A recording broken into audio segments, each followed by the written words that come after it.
केंद्र सरकार ने CAA यानी नागरिकता संशोधन कानून को देश भर में लागू कर दिया है, जो कि संसद से करीब 5 साल पहले 2019 में ही पास हो गया था। क्योंकि ये लोकसभा चुनाव के करीब लागू हुआ है, तो जाहिर है कि राजनीतिक बयानबाजी तेज होनी ही थी। और अब अमित शाह ने भी ये साफ कर दिया है कि CAA को कभी भी वापस नहीं लिया जाएगा। अगर विपक्षी पार्टियों को कोई काम नहीं है तो वो विरोध करेगी ही। अब तृणमूल कांग्रेस ने अमित शाह पर CAA को लेकर कई बड़े आरोप लगाए हैं, साथ ही राष्ट्रीय सुरक्षा पर भी कई सवाल खड़े किए हैं। Mr. Home Minister Amit Shah, you are accusing the Bengal government of not being able to differentiate between infiltrators and refugees and accusing the Bengal Chief Minister Mamata Banerjee of compromising national security. Mr. Shah, who is compromising national security?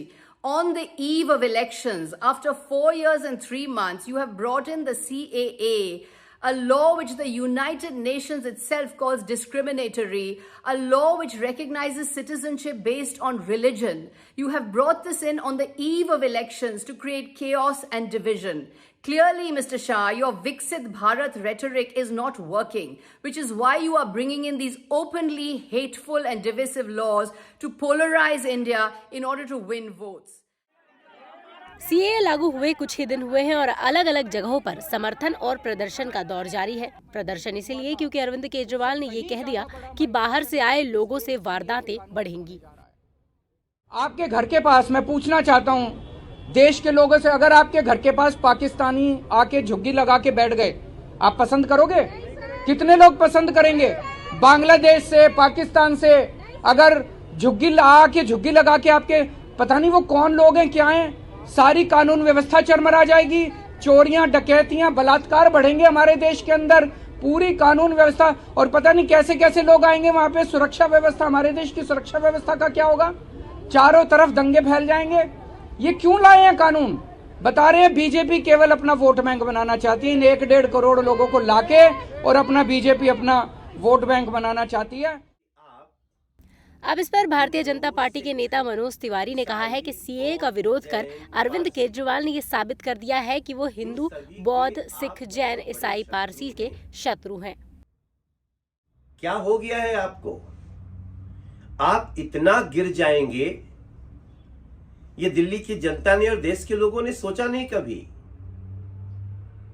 CAA के बारे में आप मुख्यमंत्री होते हुए fake news फैला रहे हैं।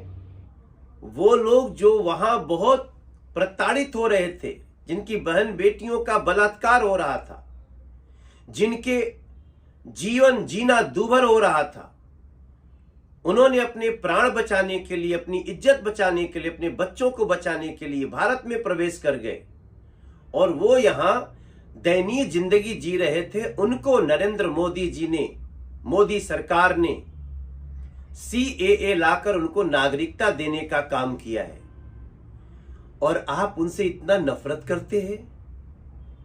आप फेक न्यूज फैलाते हैं कि 2.5 करोड़ लोग आ जाएंगे, 2 करोड़ लोग आ जाएंगे। ये जो आ गए हैं 31 दिसंबर 2014 तक, उनके लिए कानून है, और इसका देश के मुसलमानों की नागरिकता से कोई लेना देना ही नहीं है। अब आपको ये बताते हैं कि CAA है क्या। ये एक ऐसा कानून है जिसके जरिए भारत के पड़ोसी मुस्लिम बहुल देश यानी कि पाकिस्तान, बांग्लादेश और अफगानिस्तान से धर्म के आधार पर प्रताड़ित लोगों को कुछ शर्तों के आधार पर भारत की नागरिकता दी जाएगी।